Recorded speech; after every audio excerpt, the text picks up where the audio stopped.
বিসমিল্লাহির রহমানির রহিম। আসলে আজকে আমার ভাই বেরাদর ও সকল আত্মীয় স্বজন ও আমার রাজনৈতিক ভাইয়েরা ও আমার বন্ধু বান্ধব টিকটক ফেসবুক যারাই আমার সাথে দীর্ঘদিন ছিলেন, তা আসলে যার কথা বললে নাই হয়, কুমিল্লার সাবেক মেয়র দুইবারের জনপ্রতিনিধি জনাব মোল্লক সাকু সাহেব আমার জন্য অনেক করেছেন এবং আমার আত্মীয় স্বজনরা অনেক করেছে।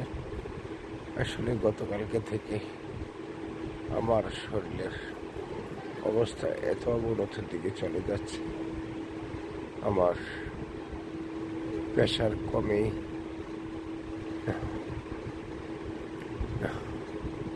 নিচের দিকে নেমে যাচ্ছে, ডায়াবেটিস নিচের দিকে নেমে যাচ্ছে।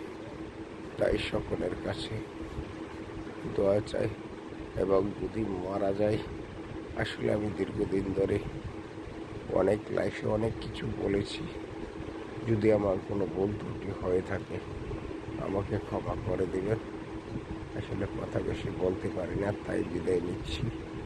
মরে গেলে সবার কাছে ক্ষমা চাই, দয়া করে আল্লাহর দিকে চেয়ে ক্ষমা করে দেবেন। আল্লাহ হাফেজ। আসসালামু আলাইকুম।